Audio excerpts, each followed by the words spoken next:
મારા મિત્રો છે ને એ અમને લાવ્યા મોટર. મને કર્યો ફોન કે આવો ઘરે જોવા, હું મોટર લાવ્યો. અને હું તો ગયો ભાઈ મોટર જોવા એના ઘરે. અને મોટર જોઈ પણ આપણું હરમાન ખુશ થઈ જાય એવું. વાવ. એટલે મેં કીધું ભાઈ માતાજી એને બધે જઈ આવ્યો કે ક્યાંય નથી ગયો? મને કે ના ના હજી જવાનું બધે બાકી છે, બોલો ને કઈ કામ છે તમારું? મેં કીધું ભાઈ કેટલા ટાઈમથી મહેનત કરું છું તો મારી રીલ એકે વાયરલ થતી નથી સબસ્ક્રાઈબર આવતા કે નથી કોમેન્ટો આવતી. તો મને કે હું છે એ વાત કરો ને. મેં કીધું મારે ખાલી મોટરમાંથી હેઠો ઉતરું ને એવી એક રીલ બનાવવી છે જેથી કરીને વાયરલ થાય. ત્યાં મને કે કાંઈ વાંધો નહીં, લાવો તમારો મોબાઈલ, તમને શૂટિંગ કરી દઉં, હાલો મોટરની મારી પાસે તમે બેસી જાઓ વાવ. અને પછી હેઠા ઉતરો એટલે રીલ બનાવી દઉં તમને. મેં કીધું ના ભાઈ ના, એમ નહીં. તો મને કે કેમ? મેં કીધું કે મોટર લઈને હું હાઈવે ઉપર જતો હોઉં અને હારું નાળું આવે ને ત્યાંથી હું 100 ની પીડમાંથી હું નીચે ઉતરી જાઉં ને એવી રીલ બનાવવી છે.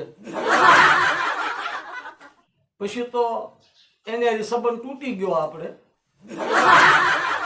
અત્યાર સુધી આપણે એ ભાઈને મળ્યા નથી.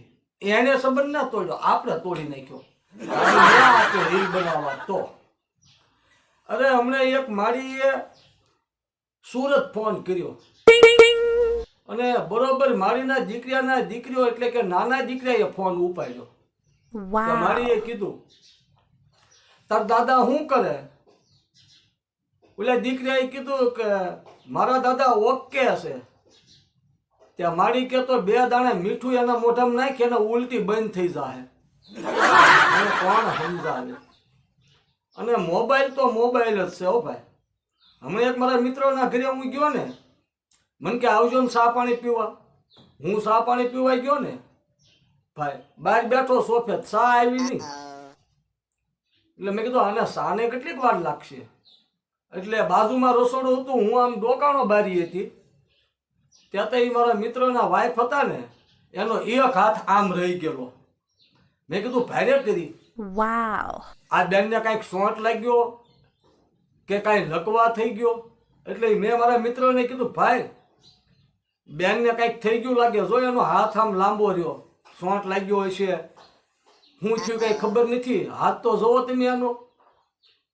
એના ઘરવાળા કે હું ના ભાઈ તમે શાંતિથી બેહો ને, તમારે ચા પાણી પીવાનું હોય તો પીને વયું જવાનું. એને નથી સોંટ લાગ્યો કે નથી કાંઈ લકવા થયો. તો મેં કીધું હાથ તો ઊંચો છે. મને કે એ સેલ્ફી પાડે છે. બાકી એક દીકરીને વ્યવસાળ જોવા આવ્યા, તે એની બેનપણી કે તારું વ્યવસાળ જોવા આવ્યા. દીકરી કે મને વિશ્વાસ નથી. મહેમાન આવ્યા, ચા પાણી પીધા, લાપસી બનાવી, ગળ્યા મોઢા કર્યા. એની બેનપણી કે હવે તો આ પાડી કે લાપસી ખાઈ લીધી. કે દીકરી કે મને વિશ્વાસ નથી. વ્યવસાય કાપું થઈ ગયું, અષાઢી બીજનું વ્યવસાય રાખવાનું. એની બેનપણી કે હવે તો અષાઢી બીજનું વ્યવસાય છે, હવે તો હા પાડ. ઓલી દીકરી કે મને વિશ્વાસ નથી. વ્યવસાય થઈ ગયું, રૂપિયો નાળિયેર લઈ લીધું. એની બેનપણીએ કીધું હવે તો રૂપિયો નાળિયેર લઈ લીધું છે અને હવે તો હા પાડ.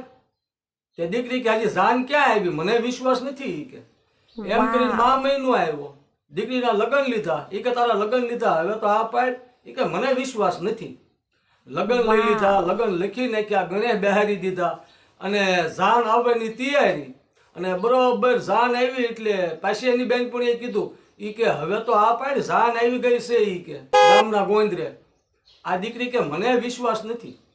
અને જાન ગામના ગોંદરેથી હામૈયા થયા, વાસ્તે ગાસ્તે આવ્યા, માંડવે આવ્યા, દીકરીને તૈયાર કરીને માલપા લાવ્યા, માંડવાઈને માલપા. ત્યારે બેનપણીએ એના કાનમાં કીધું કે હવે તો આ પાડી કે અમને ફેરા ફરવાનું છે. આ દીકરી કે મને વિશ્વાસ નથી. ફરી લીધા, બધાને હળી મળી લીધું અને જાન વળાવવાનો સમય થયો ત્યારે એની બેનપણીએ કીધું કે હવે તો આ પાડી, અમને જાન વળાવી દેવાની છે, તને વળાવી દેવાની છે. આ દીકરી કે મને વિશ્વાસ નથી. દીકરીને ગાડામાં બેહારી દીધી, દીકરી બધાને મળી લીધું, ગાડું હાલતું થયું ત્યારે આ બેનપણીએ કીધું હવે તો આ પાડ, ગાડામાં તું બેહી ગઈ છો, આ ગાર્ડન બેઠી બેઠી કે હજી મને વિશ્વાસ નથી. ગાડી થોડુંક આગળ હાલ્યું અને ગામના પાદરે પહોંચ્યું ત્યારે દીકરીના બાપે કીધું હય ઊભા રહીજો, હય ઊભા રહીજો. આખી જાન ઊભી રાખી દીધી. જાનવાળા ઊભા રહી ગયા. દીકરીનો બાપ હતો કે બોલો હવે તો શું છે, હવે તો જાન પૌણી ગઈ. એ કે જાન ભલે પૌણી ગઈ વાત બરોબર છે, પણ અમારે અહીંયા એવો રિવાજ છે કે અમારા ગામનો સાપો વટે એટલે તમારે 2 શ્રીફળ દેવા પડે. અને એ દીકરાના બાપે એમ કીધું કે અમે શ્રીફળ બધા આપ્યા છે, હવે કાંઈ શ્રીફળ દેવાનું નથી. અને દીકરીનો બાપ કે હું શ્રીફળ લઉં અને દીકરાનો બાપ કે હું શ્રીફળ દઉં નહીં. તે દીકરીના બાપે કીધું કે હાલ લે ભનકી ઉતરી જાય હેઠી. અને એ ભનકી હેઠી ઉતરી ગઈ અને ઉતરતી ઉતરતી એની બેનપણીને કહેતી ગઈ કેમ હું તને કહેતી હતી ને કે મને વિશ્વાસ નથી, આ 18મી વાર મને ગાડામાંથી હેઠે ઉતારી. भाई हे भगवान तेरी लीला अपरंपार है।